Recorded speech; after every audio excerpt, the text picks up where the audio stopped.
Folks, this week we're going to be hunting in northern Nebraska, and it's my favorite time of the year, early season archery hunting. And there are a lot of gobblers. We're going to be hunting with Justin Simmons of Spring Meadows out of Gordon, Nebraska, and the hunter up today is the famous Will Brantly, also known as the Rooster. So sit back and enjoy a truly awesome day of turkey hunting.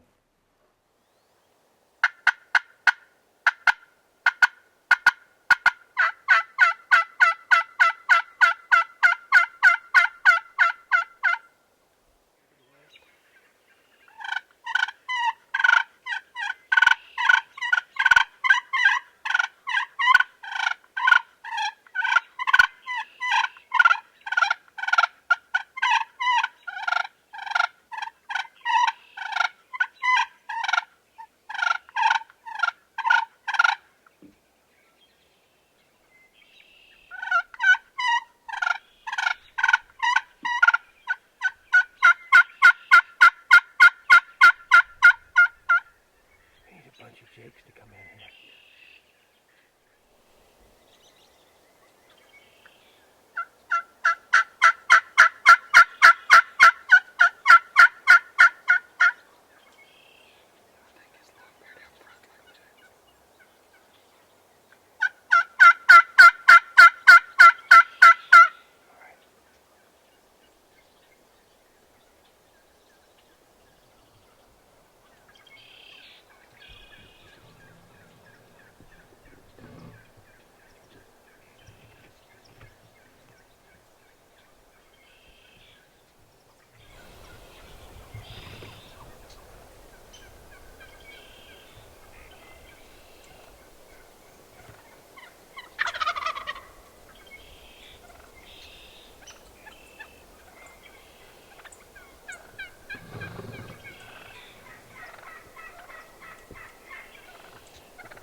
She going?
We've had countless gobblers on top of us here in western Nebraska, and killed one early right there in the decoys, but he ended up dying about 20 yards outside of the spread. And I don't know how many gobblers we've had come up, and they just wouldn't fully commit. They'd see that dead turkey out there and kind of hang up. So what we're going to do, we're just going to sit tight, not call, and try to let the field clear out and hustle out there, get that dead turkey out, and maybe get some to go ahead and commit fully to the decoys.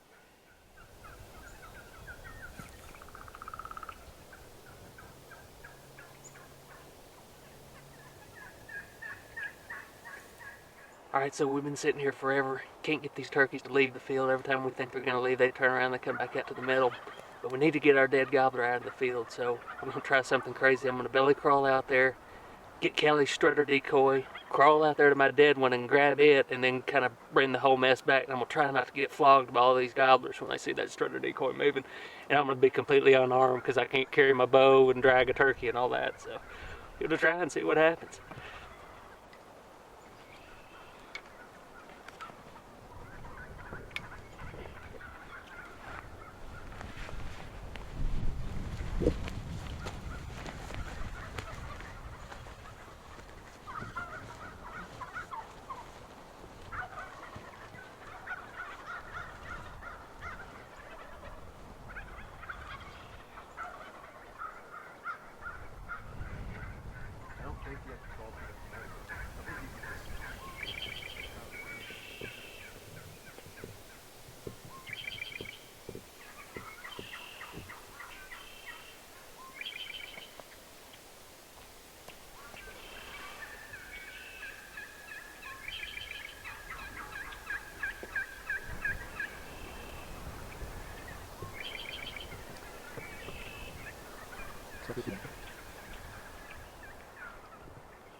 Guess it worked okay. It didn't spook too bad.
On the right.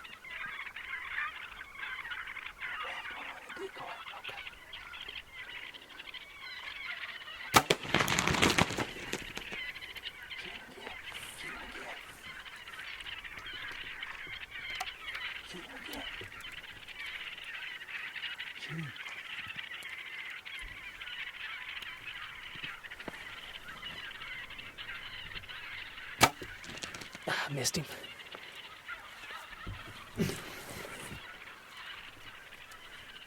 So we just had our second bird come in. Well, really two longbeards came into the spread, and watched them, let them flog the decoys, waited till the time was right to draw my bow, and looked like I put a good shot on him, but he didn't go right down, so he's over there on the edge of the creek right now. He's in bad shape, so we're just going to give him some time, let him lay down and die just like you would a deer.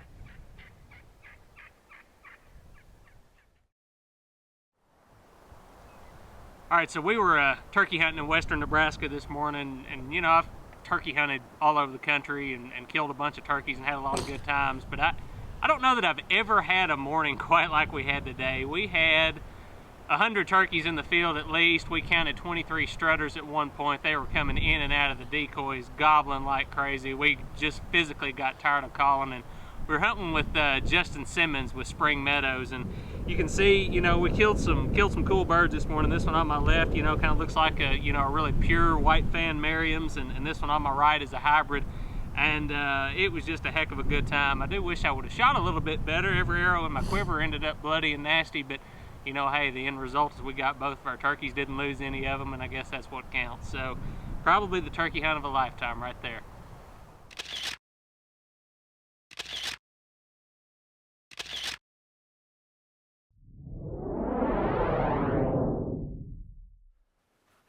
Well, folks, after watching that hunt, you can see why I love northern Nebraska.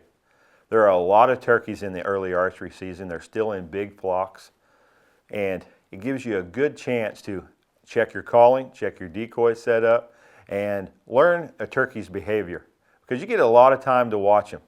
That particular hunt lasted about 3 hours. So let's talk about why we were successful on that day. Tip number one, and you can see why it is, it's aggressive calling. When you have that many turkeys around you, over 200 probably that day around us, if you want to get their attention, you want them to come to your decoy spread, you're going to have to call aggressively. Use your mouth call, use your slate call, and folks, you're going to call until you get tired of calling. Aggressive power calling. And tip number two is when you have a dead turkey outside your decoy spread, and a turkey comes in and hangs up on it, that right there is going to immediately tell you that every turkey that comes in is going to probably hang up the same way. And we had multiple gobblers hang up on that dead turkey. So Will, he crawled out, used the Jake decoy to hide himself, went out, got the dead turkey out of the spread. We got set back up, and folks, it wasn't 45 minutes, maybe an hour later, we were right back in the action.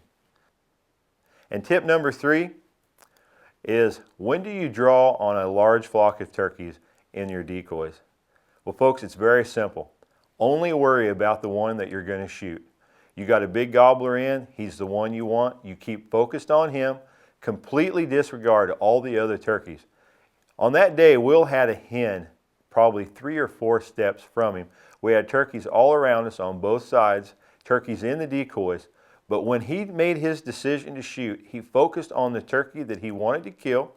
He waited until he couldn't see his head, drew his bow, waited for the perfect shot, and made it. So folks, don't worry about all the other turkeys that are around you. Only worry about the turkey you're going to shoot. Folks, if you follow these 3 tips, use aggressive calling, move the dead turkey out of the decoys, and focus only on the turkey that you want to shoot in the spread, I know you're going to have a more successful early spring turkey season. Folks, thanks for being with me right here today on the 15-Yard Files.